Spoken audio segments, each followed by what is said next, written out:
ख़ास तौर पे एक इस्लामी तंजीम तरीके लब्बैक पाकिस्तान का वो यकदम शेख साहब ने आके प्रेस कॉन्फ्रेंस करके हमारे मुअज़्ज़ज़ वज़ीर दाखिला साहब ने बयान कर दिया। आप क्या क्या वजूहत हुई हैं जिसकी वजह से इतना बड़ा इनिशिएटिव हुकूमत पाकिस्तान को उठाना? शाह अहमद नूरानी रहमतुल्लाह अलैह और उनके अलायंस में उस वक़्त मुफ्ती महमूद साहब, मौलाना अब्दुल सत्तार खान नियाज़ी साहब,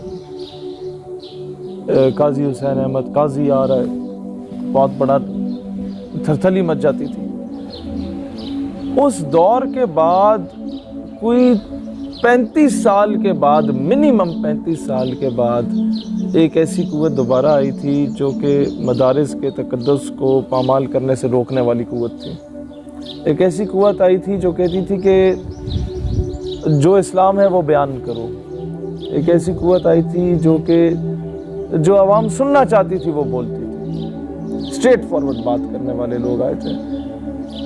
और फिर जब ये धचका लगना शुरू हो गया मगरबी आकाओं को कि यार ये फिर उस कौम को उस ग़ुलामी से निकालने के लिए आ गए, तो उन्होंने ये कोशिश की कि यार इनसे जाके इन्हें समझाया जाए कि आप वो इस्लाम बयान करें जो हम आपको कहते हैं। मस्जिदों के स्पीकर पे पाबंदी अभी नहीं लगी, 1857 की जंग आज़ादी के बाद से ही लगना शुरू हो गया था, जब जामे मस्जिद दिल्ली से पहली मरतबा ऐलान हुआ था जिहाद का। वो चीज़ों को दोहराया जा रहा होता है। हर 20-30 साल के बाद कोई ना कोई दरवेश आता है, उसको रोक दिया जाता है।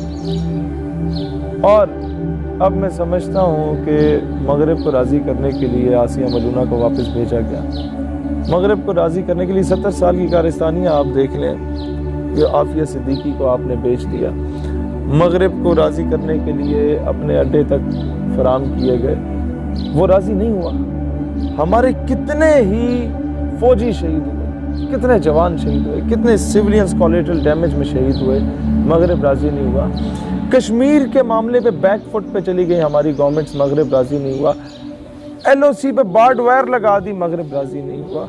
कश्मीर को एक किस्म से बेच दिया, मगरब राज़ी नहीं हुआ। कश्मीर पे चुप साध ली, मगरब राज़ी नहीं हुआ। फ़लस्तीन का मामला तो छेड़ा ही नहीं ना, मगरब राज़ी नहीं हुआ। इजराइल के बारे में छोटी मोटे बयानात आना शुरू हो गए, मगरब राज़ी नहीं हुआ। मुमताज़ कादरी को फांसी के फंदे पे लटका दिया, मगरब राज़ी नहीं हुआ। तो अब तो समझ जाओ ना कि कुरान और अल्लाह तुम्हें बार बार क्या बताता है कि जनाब ये तुम मर भी जाओ ना, ये कभी तुमसे राज़ी नहीं होंगे जब तक तुम इनके मजहब को इख्तियार ना करो। कौन सा ऐसा जनरेशन गैप है जिसकी वजह से इनके साथ दहलाक के घर का मामला था हमारे, 3 दिन सख्त बेचैनी में पाकिस्तान की आवाम रही है, इस कौम को सख्त परेशानी से गुजरना पड़ा है। उस तरफ के ग्रुप में और हमारी हुकूमत के ग्रुप में कोई ऐसे जय्यद उलमा इकराम नहीं थे, या उनके पास कोई ऐसे बंदे नहीं थे विजन रखने वाले जो बैठ के अफाम व तफहीम से इस मसले का हल निकालते। इस हद तक ना जाना पड़ता ताकि अच्छे तरीके से इस मसले को सॉल्व किया जाए। 2 लफ्ज़ में बताऊँ, मुज़ाकराती फेज़ में इस तरफ से किसी रिटायर्ड ब्यूरोक्रेट या रिटायर्ड अफसर की कमी थी जो नेगोशिएशंस को जानता है और जो चीज़ों को समझता है और जाके हुकूमत से मनवा लेता, और दूसरी तरफ किसी गैरतमंद बंदे के पुत्र की कमी थी हुकूमत की जानिब से कि वो आके समझता कि मामला एक जमात का नहीं, 22 करोड़ आवाम का भी नहीं, 1.25 अरब मुसलमानों का है। सफ़ीर का जहाँ तक ताल्लुक़ है, ये बहुत लेट कर गई थी गवर्नमेंट इस मामले को, और उतना ही गवर्नमेंट के लिए नुकसानदेह था उस वक़्त। मामला ये था कि जिस दिन उसने हरामजदगी की थी फ्रांसीसी सदर ने, on the very next day you should have kicked that bloody French ambassador. तो क्या होना था कि पूरी उम्मत चंदा इकट्ठा करके आपके झोली में रख देती कि जनाब खान साहब तुम तैयब अर्दगान से ऊपर जा चुके हो, तुम्हारे कर्जे हम उतारेंगे। पूरी उम्मत गिरबान पकड़ लेती अपने हुक्मरानों का कि जनाब इमरान खान ने निकाला सफ़ीर को, तो तुमने क्यों नहीं निकाला। आज इस्लाम का एक नैरेटिव ही और होता दुनिया में, लेकिन चंद सख्त फैसले लेने के लिए आपको अंदर से दिलेर होना होता है। तारिक बिन ज़ियाद ने हस्पानिया में जब फौजें उतारी थी ना, तो जब पता चला कि उनके ईसाइयों की जो फौजें हैं वो तो 10 गुना बड़ी हैं, तो पीछे से रास्ता जाने का जो था वो दरिया का था। तारिक बिन ज़ियाद ने कश्तियाँ जला दी थी, या गाजी होंगे शहीद होंगे। खान को उस वक़्त ये फैसला करना था, जो खान वो कहते हैं स्टिच इन टाइम सेव्स 9, वक्त पे एक गिरा लगा दो ना, बाद में 9 गिरे नहीं लगानी पड़ती, फिर वो फटता जाता है सिलसिला। खान अभी ये कुछ कर चुका है, और ये लिख लें मेरे अल्फाज लाल मस्जिद महंगा पड़ा था, शुबर्जी वालों ने बर्दाश्त कर लिया। ये चीज़ शायद तुम्हें महंगी पड़े।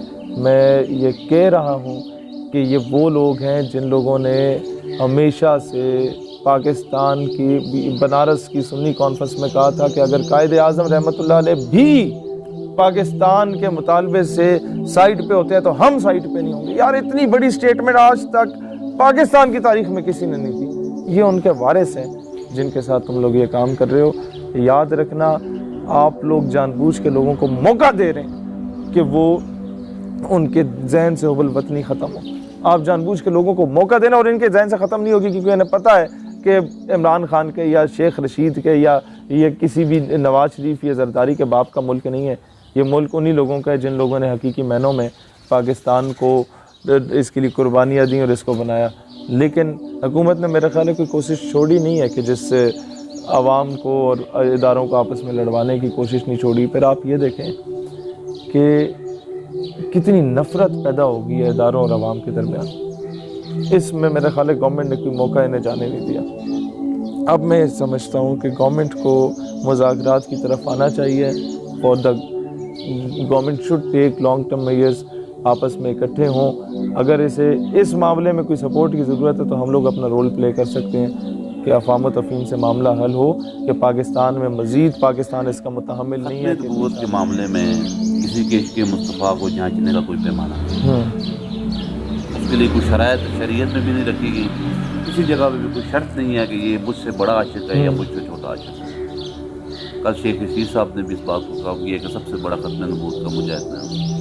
मोहतरम वज़ीर-ए-आज़म इमरान खान साहब भी इसमें हुमायूं की ख़त्म नबूवत के सिलसिले में किसी किस्म का कोई डाउट नहीं है। तो पाकिस्तान के इस्लामी नज़रियाती एहसास में ये बात लिखी गई है कि जो मुसलमान होगा सर वो देखें, शक मुझे भी नहीं है, शेखा मुझसे बड़ा होगा आशिक रसूल। मैं तो बहुत गुनहगार आदमी हूँ, बेअमल आदमी हूँ। नमाजें अक्सर हम लोगों से रह जाती हैं, दाढ़ी मेरी नहीं है, मामा मैंने नहीं बांधा हुआ, मौलवी मैं नहीं हूँ, पीर मैं नहीं हूँ। शेख रशीद तो पीर तरीक़त रहबर शरीयत है। मसला ये है कि शेख से बंदा पूछे कि ओ घुघू, action speaks louder than words. औरत मार्च वालों पे पाबंदी, तुम्हारे दौर में औरत मार्च हुआ, मेरा जिस्म मेरी मर्जी के फाश नारे लगे, और जनाबे अली पाबंदी क्यों नहीं लगाई? यहाँ पर बच्चों के साथ ज्यादती होती है, तुम लोगों ने अभी तक उस तरह का लॉ ही नहीं लाया कि सरेआम फांसी दो। अच्छा सुने, वो उसामा सती, क्या नाम है उस लड़के का, उसके केस का क्या बना जहाँ शेख आके झूठी तसल्लियां देके गया था? They should take bold steps. जहाँ पर आपकी रियासत के खिलाफ काम हो रहा है, मुझे बताओ गुलाल इस्माइल किधर है? मुल्क से भागी हुई है, क्या वो वापस आई इंटरपोल के जरिए? सर सुने ना, नहीं बैन होता आपका चैनल। मुझे बताएं आपकी मारवी सिरमत किधर है? मुझे बताएं आपके मुल्क के खिलाफ बकवास करने वाले जो मुल्क से भाग चुके हैं उनको वापस क्यों नहीं लाए? मुझे बताओ आपकी फौज के खिलाफ बकवास करने वाले जो मुल्क से भाग चुके हैं उन्हें वापस क्यों नहीं लाए? तुम कहाँ के वजीर दाखिला हो? तुम्हारा जोर सिर्फ बाहर के कहने पे इन बेचारे मौलवियों पे चलता है। ये दोहरा म्यार है। इश्क़ मुस्तफ़ा के सिलसिले में सबसे ज़्यादा आवाज़ जो है इस वक्त पाकिस्तान से उठाएगी। ये 53 इस्लामी ममालिक हैं, हमसे ज़्यादा विजन भी रखते हैं, हमसे ज़्यादा दौलत के भी, हमसे ज़्यादा हर लिहाज से उनके तलकात भी ज़्यादा है, लेकिन वहाँ पर इस इशू को इतना रेज नहीं किया गया जितना पाकिस्तान में किया गया। उसकी क्या वजह है? उसकी वजह यह है कि मीर अरब को आई ठंडी हवा, जहाँ से मेरा वतन वही है, मेरा वतन वही है। पाकिस्तान की आवाम बिला तफरीक के किसी किस्म के मसलक और बिला तफरीक के किसी किस्म की सियासी पार्टी, पाकिस्तान की आवाम जितना इश्क हजूर से रखती है शायद ही कोई और रखता हो। क्या हम लोग देखते ही नहीं है किसी को?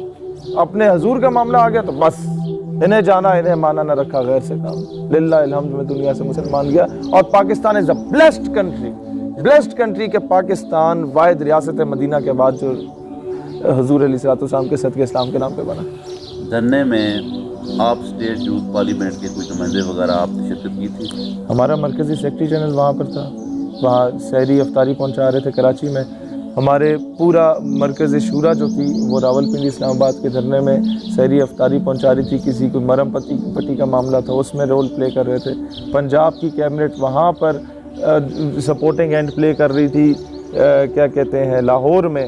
जहाँ जहाँ पर हमारे वर्कर्स थे, हमने कहा जनाब एक कोई बंदा इस तरह ना हो कि जनाब उसे खाना नहीं मिला, या किसी ऐसा बंदा ना हो जिसके बेचारे को जुल्म और ज़्यादती हुई हो, अगर पुलिस के साथ भी किसी के साथ कुछ हुआ है तो उसको भी मरहम पट्टी करो, और इधर भी हुआ तो वो भी करो, ताकि आवाम का एक पॉजिटिव नैरेटिव जाए दुनिया की तरफ कि यार ये पाकिस्तानी आवाम है जो पाकिस्तान की भी खैर ख्वाह है और इस्लाम पे भी किसी किस्म की उल्टी सीधी बात नहीं सुन सकती। पाकिस्तान नेशनल टेलीविज़न ने हमेशा मुस्तक़िल रिपोर्टिंग की है, और जो सही चेहरा है, जो सही फेस है, वो आवाम के सामने आता है। मैं आपको बताऊं, आप लोगों के चैनल जो है इसने वो चीज़ दिखाई है जो लोग डरते हैं दिखाने से। इसने पाकिस्तान का वो नैरेटिव दिया दुनिया को जो कि दुनिया नहीं चाहती थी कि पाकिस्तान का इतना स्ट्रॉन्ग और पॉजिटिव और नज़रियाती किस्म का नैरेटिव है। दुनिया चाहती थी पाकिस्तान के 1% तबका जो जागीरदार, बटेरे, सरमायादार और इस किस्म के लुच्चे लफंगे बैठे हुए हैं जिन्हें विरासत में सारी जागीरें मिल गई हैं, उनका नैरेटिव सामने। आपने गरीब आदमी, एक आम आदमी, एक थड़े पे बैठे वाले आदमी जो चाहता था ना कि पाकिस्तान जिस बेस पे बना था उस नज़रिए पे आके इसे बहाल किया जाए, आपने वो नैरेटिव ला के दुनिया के सामने रखा है। मैं समझता हूँ इस चीज़ का रिवॉर्ड यहाँ आपको शायद मिले ना मिले, यहाँ आप लोगों को अपनी शायद गालियाँ दें, लेकिन वहाँ पे ज़रूर आपको इसका रिवॉर्ड मिलेगा। सोशल मीडिया के हवाले से हमारे मोहतरम वज़ीर दाखिला साहब ने बात की है। हज़ारों नहीं लाखों लोगों का रोज़गार इस हवाले से वाबस्ता है, कई घरों की चूल्हे जा रहे हैं। ये इन्होंने ना, वो कहता है इन्हें रोक देंगे तो पकड़ लेंगे। वज़ीर दाखिला नौकरियां तो लोगों को दे नहीं सका। इन लोगों ने जो वादे किए झूठे किए, बाकी चीज़ें छोड़ें। आफिया सिद्दीकी के नाम पे आंसू बहाने वाले लोग, मैं उनसे पूछता हूँ आफिया सिद्दीकी क्यों नहीं वापस आई? अच्छा, इतना अहमियत, करोड़ नौकरियाँ, बात को काटूं, इतना अहमियत रखता है सोशल मीडिया, तो अब तक इसको हुकूमती सरपरस्ती में क्यों नहीं दिया गया? और सर सोशल मीडिया ही ने इन लोगों को हुकूमत बना के दी थी पीटीआई को। ये इन्हें कौन जानता था पहले?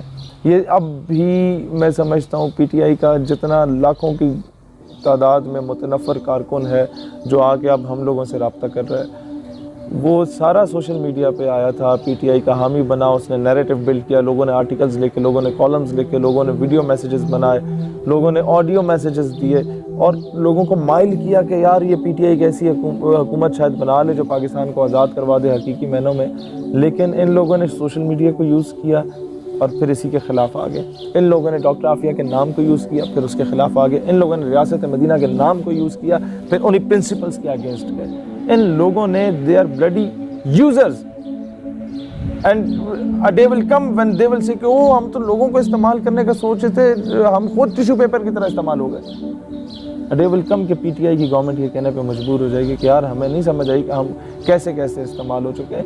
इमरान खान को भी आंखें खोलनी होंगी। अपने 5-7 मशीरों वज़रा जो इसके अरे गरे बैठे हुए ऐसे उल्टे मशवरे दे रहे हैं, उनको थोड़ा सा उनके पीछे लगाओ कि वो किसको कॉल कर रहे हैं, किससे राब्ते में हैं और क्या करना चाहते हैं वो लोग।